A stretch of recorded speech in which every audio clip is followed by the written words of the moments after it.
بسم الله الرحمن الرحيم الزاني لا ينكح إلا زانية أو مشركة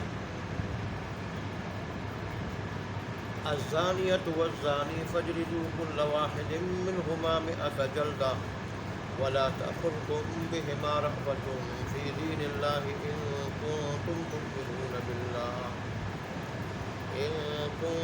تؤمنون بالله واليوم الآخر وليشهد عذابهما طائفة من المؤمنين الزاني لا ينكح إلا زانية أو مشركة والزانية لا ينكحها إلا زان أو مشرك وحرم ذلك على المؤمنين صدق الله مولانا العظيم وصدق رسوله النبي الأمي الكريم ونحن على ذلك لمن الشاهدين والشاكرين والحمد لله رب العالمين. اس سورت کی ابتدائی آیت میں آنے والے قوانین کے لیے ایک زبردست تمہید اللہ نے ذکر فرمائی تھی، یعنی ان قوانین پہ عمل کرنے کی ترغیب، ان قوانین پہ عمل کرنے کی ترغیب. تو اللہ تبارک نے فرمایا کہ دیکھو اس سورت کو نازل کرنے والا میں ہوں، نزول میری طرف سے ہوا، اور پھر اس کے احکام بھی مقرر میں نے کیے ہیں. مجھ حکیم ذات نے اس کے احکام اور قوانین جو تمہیں اس میں دیے جا رہے ہیں وہ مقرر کیے ہیں، کسی بندے کے بنائے ہوئے نہیں. اور پھر اس کے جو احکام ہیں وہ بڑے واضح ہیں، ان میں کوئی اشتباہ نہیں، اور مقصد اس کا یہ ہے کہ تم نصیحت کرو، نصیحت حاصل کرو، نصیحت پکڑو، سنبھل جاؤ. تو آج کی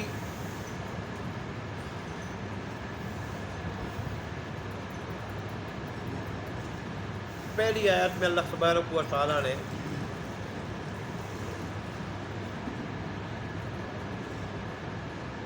ایسا قانون ذکر فرمایا ہے جو زنا سے روکنے والا، زنا سے روکنے والا.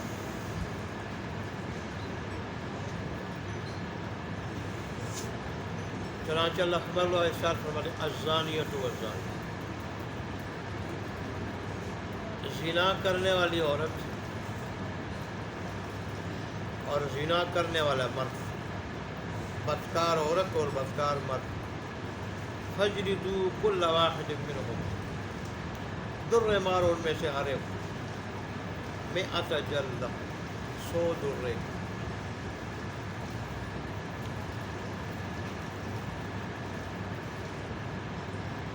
علماء نے یہاں نقطہ بیان کیا ہے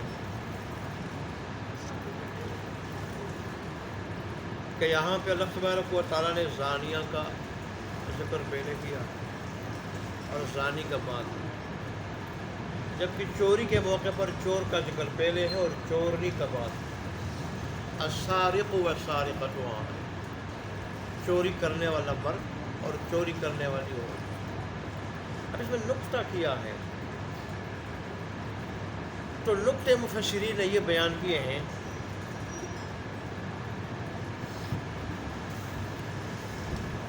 جیسے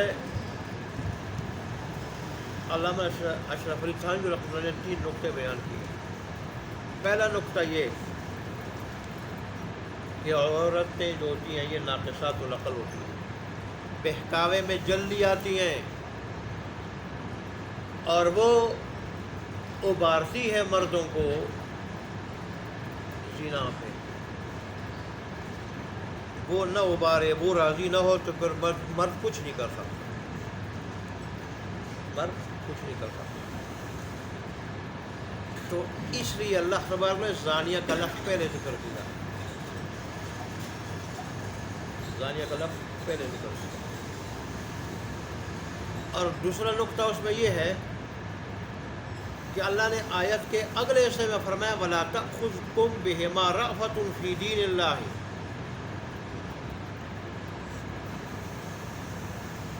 تمہیں نرمی نہ پکڑے ان دونوں کے بارے میں، اللہ کے دین میں، یعنی اللہ کے حکم کی تعمیل میں، حکم کے نفاذ میں، حکم کو پورا کرنے میں تمہیں نرمی نہ پکڑے۔ نرمی کا مظاہرہ نہ کرو۔ 100 دروں کا حکم ہے، 100 درے لگاؤ۔ ان کنتم تؤمنون باللہ والیوم الآخر، اگر تمہیں ایمان ہے اللہ کی ذات پہ تو ظاہر ہے پھر تم یہ سمجھو گے کہ یہ اللہ کا حکم ہے اور اللہ کے حکم کی تعمیل کرنی چاہیے، تو تمہیں تعمیل کرنی چاہیے۔ ایمان کا تقاضا تو یہ ہے کہ مومن اللہ کے حکم کو اللہ کا حکم سمجھ کے اس کی تعمیل کرتا۔ والیوم الآخر، اگر ایمان ہو قیامت پہ، مومن کا یہ بھی ایمان ہوتا ہے کہ اللہ کے حکم کو پورا نہ کروں قیامت کے دن پکڑ ہوگی، تو اس لیے تمہیں نرمی نہیں برتنی چاہیے، نرمی نہیں کرنی چاہیے۔ دوسرا نقطہ پھر یہ ہے کہ عورت کا زانیہ کا ذکر اس لیے پہلے ہے، اللہ تبارک و تعالی اس میں یہ نقطہ دینا چاہتا ہے کہ دیکھو عورت مرد کے مقابلے میں ضعیف ہے اور قابل رحم ہے، اگر اس موقع پر وہ بھی قابل رحم نہیں، اس موقع پر ویسے وہ قابل رحم ہے، وہ ضعیف ہے، لیکن اس موقع میں اس کے ساتھ بھی نرمی کرنے کا حکم نہیں ہے، اسے منع کیا گیا ہے، تو مرد کے ساتھ تو بدرجہ اولی نرمی کرنے کا حکم نہیں۔ اس نقطے کی وجہ سے عورت کا ذکر پہلے کیا گیا۔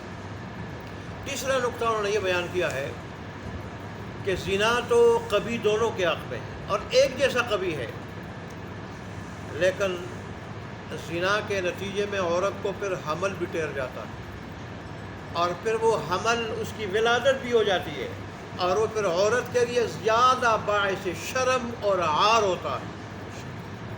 تو اس لیے اللہ تبارک و تعالیٰ نے عورت کا ذکر پہلے کیا ہے کہ مرد کو بھی بچنا چاہیے، لیکن مرد سے زیادہ عورت کو اس بے حیائی سے بچنا چاہیے۔ زنا کے اندر رسول اللہ صلی اللہ علیہ وسلم نے فرمایا زنا کے اندر 6 خرابیاں ہیں، فرمایا زنا سے بچو، یا معشر الناس، اے لوگوں کے گروہ، زنا اتقوا الزنا، زنا سے بچو، اور پھر آگے فرمایا زنا کے اندر 6 خرابیاں ہیں۔ 3 خرابیوں کا تعلق دنیا سے کے ساتھ ہے، دنیاوی زندگی کے ساتھ ہے، اور 3 خرابیوں کا تعلق آخرت کے ساتھ ہے۔ جن خرابیوں کا تعلق دنیا کے ساتھ ہے وہ کیا؟ زانی کے چہرے سے اللہ نور اٹھا دیتا ہے، منحوس بنا دیتا ہے، اور وہ نحوست لوگوں کو بھی نظر آ رہی ہوتی ہے۔ منحوس چہرہ ہوتا ہے زانی کا۔ ایمان کا ایک نور ہے جو اللہ زانی کے چہرے سے، اسلام کا ایک نور ہے جو اللہ زانی کے چہرے سے ختم کر دیتا ہے۔ ایک دوسری خرابی، بعض اوقات وہ محتاجی کا شکار ہو جاتا ہے، محتاجی میں مبتلا ہو جاتا ہے، جانی محتاجی بھی، مالی محتاجی بھی۔ ایک ایسے عامل کی کسی نے ویڈیو جاری کی تھی کہ نوجوان لڑکے اور لڑکیوں کو یہ کہتا کہ تمہارا کام ہو جائے گا، لیکن تم جو کچھ میں کہوں وہ کرو، اور پھر ان کو اپنی گندگی کھلاتا تھا۔ پھر کیا ہوا تھا؟ بیمار ہوا اور اس کی ناک سے اتنے کیڑے نکلتے تھے، اتنے کیڑے کہ ابل رہے ہوتے تھے، ابل رہے ہوتے تھے، جیسے پانی ابلتا ہے چشمے سے، ایسے ابل رہے ہوتے تھے، اور ایسی بدبو ہوتی تھی ان کیڑوں کی کہ کوئی اس کے پاس ٹک نہیں سکتا۔ وہ گندگی بھی کھلاتا تھا، اور پھر آخر میں پھر زنا کا بھی ارتکاب کرتا تھا لڑکوں اور لڑکیوں کے ساتھ۔ تو اس کا انجام اللہ نے دنیا میں اس کو دکھا دیا، تو اللہ اس کو محتاج کر دیتا ہے، محتاجی میں مبتلا ہو جاتے ہیں، جانی بھی مالی بھی۔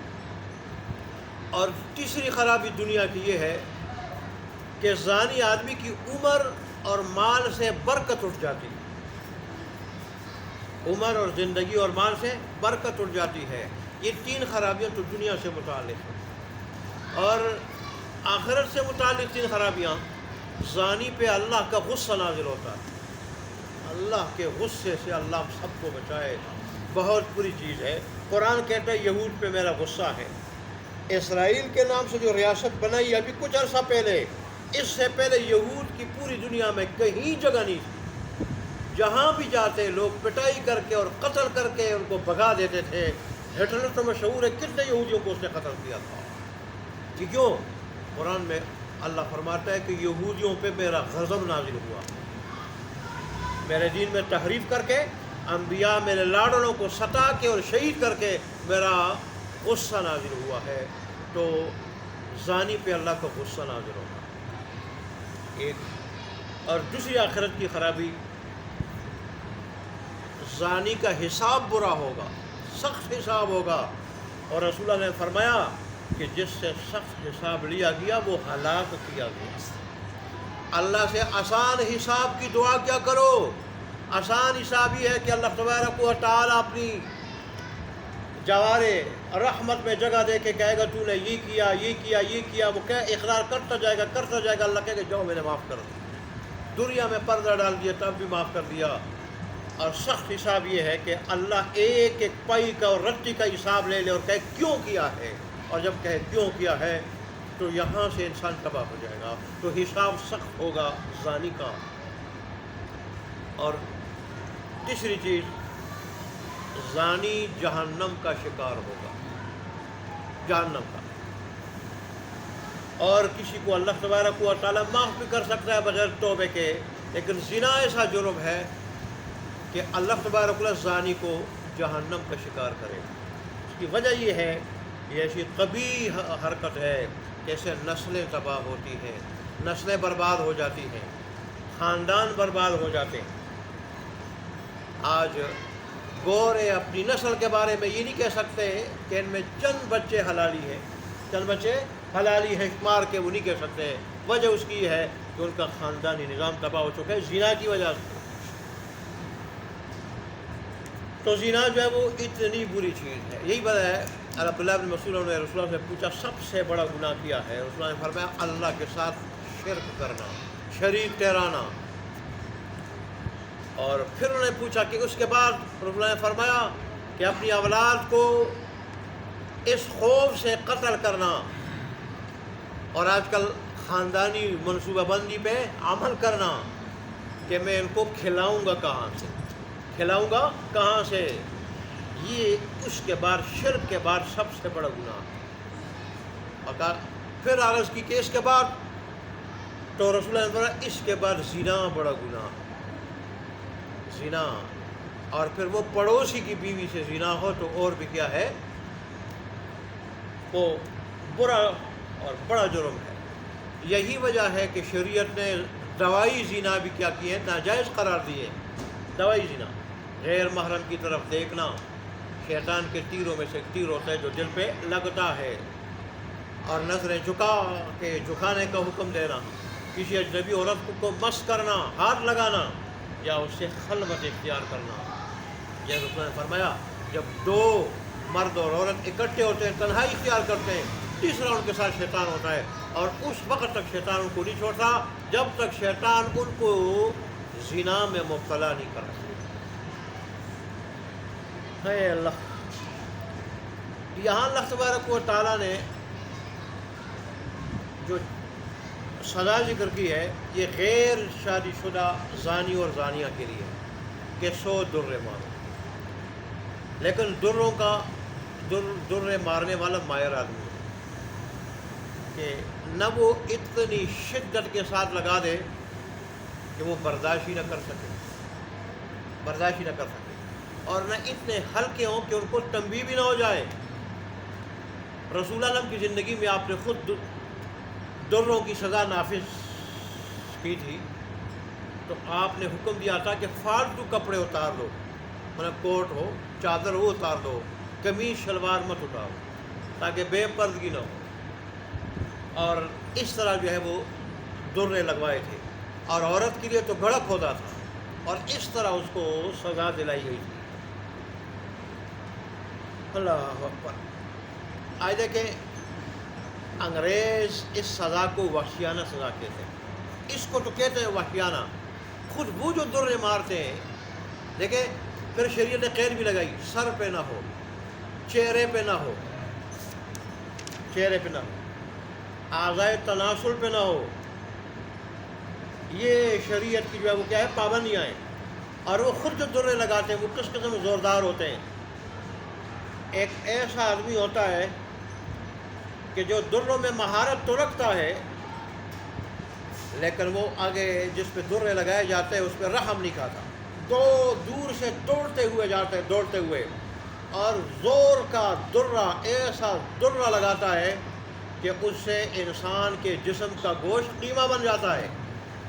ایسے سخت درے ہوتے ہیں کہ جو کوئی صحیح سے صحیح آدمی, تندرست آدمی, صحت والا آدمی 30 برداشت نہیں کر سکتا یا 30 سے زیادہ برداشت نہیں کر سکتا.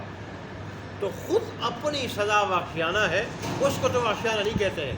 اور شریعت نے جو یہ قید لگائی ہے کہ نہ زیادہ سخت ہو نہ زیادہ نرم ہو, نہ زیادہ نرم ہو, اور پھر یہ کہ وہ پھلدار نہ ہو, بالکل ہموار ہو.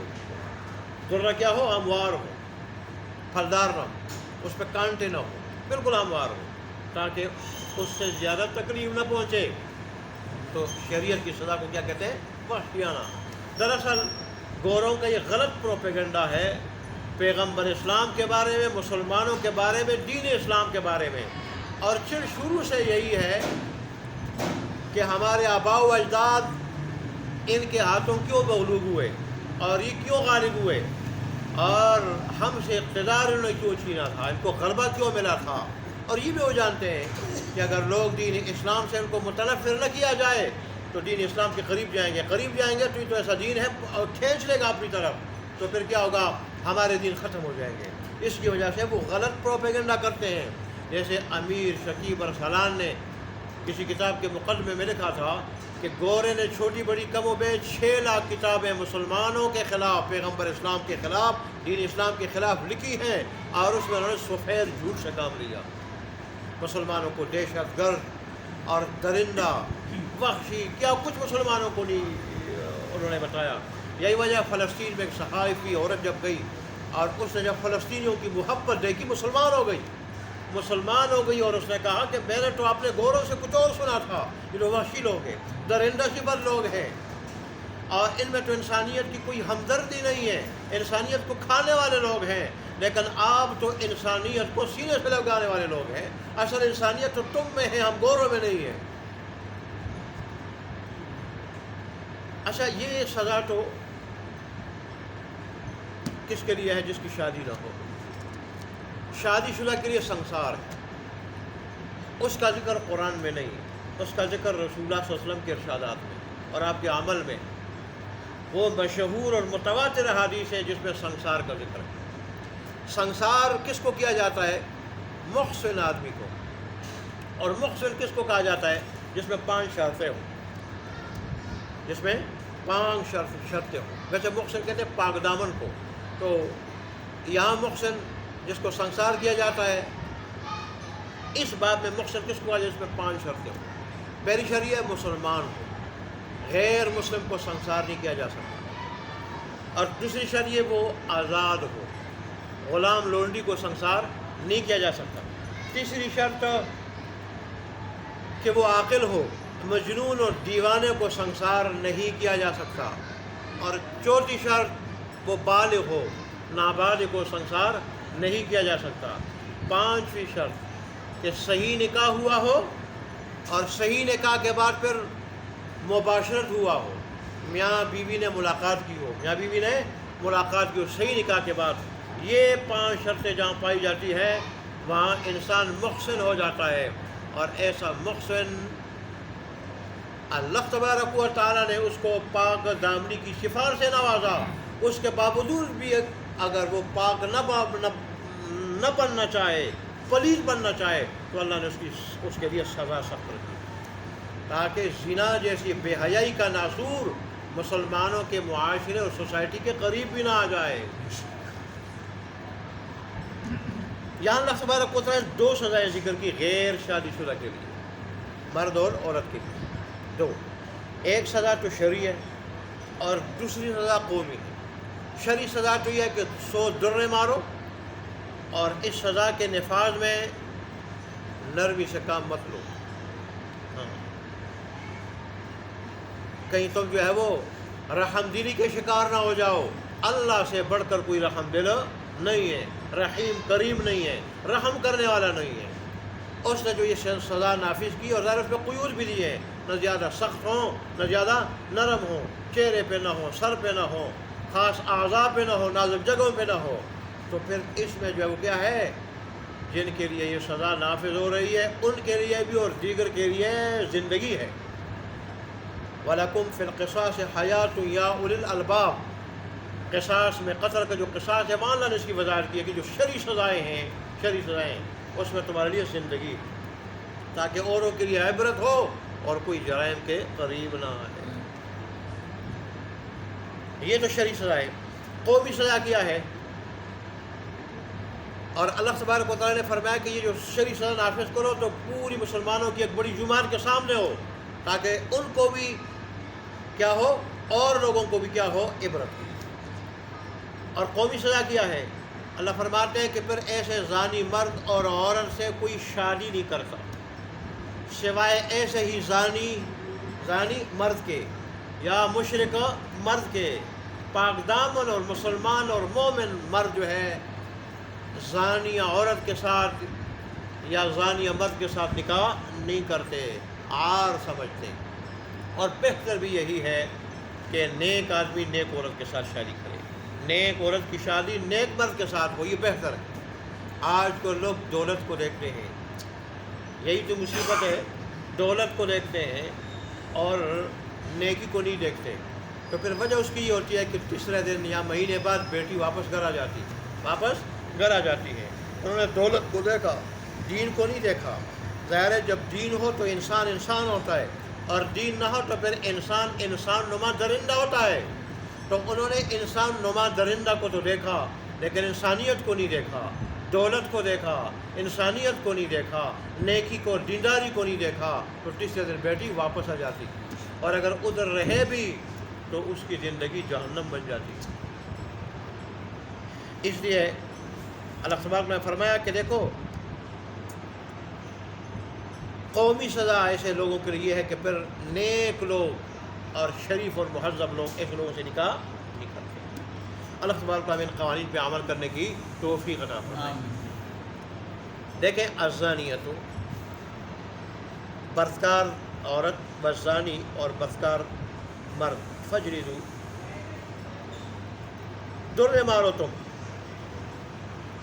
کل واحد منہما، ان میں سے ہر ایک کو 100 جلدہ، 100 درے، ولا تأخذکم بہما، اور نہ پکڑے تمہیں ان دونوں کے بارے میں رأفت و نرمی، فی دین اللہ، اللہ کے دین کے معاملے میں، ان کنتم تؤمنون باللہ، اگر ہو تم ایمان رکھتے اللہ پہ، والیوم الآخر، اور قیامت کے دن پہ، ولیشہد عذابہما طائفۃ من المؤمنین، اور چاہیے کہ ان کی سزا کے بغیر حاضر ہو مسلمانوں کی ایک جماعت، ایمان والوں کی ایک جماعت، ان کے سامنے سزا ہو۔ الزانی لا ینکح الا زانیہ، بدکار مرد نکاح نہیں کرتا مگر بدکار عورت سے، او مشرکہ یا مشرکہ عورت سے، والزانیۃ لا ینکحها الا زان او مشرک، اور زانیہ عورت نکاح اس کے ساتھ نہیں کرتا مگر بدکار مرد یا مشرک مرد۔ وحرم ذلک علی المؤمنین، اور زنا، اور یہ زنا حرام کیا گیا ہے ایمان والوں، ایمان والوں میں زنا کیا ہے؟ حرام ہے۔ اللہ سبحانہ ہمیں عمل کرنے کی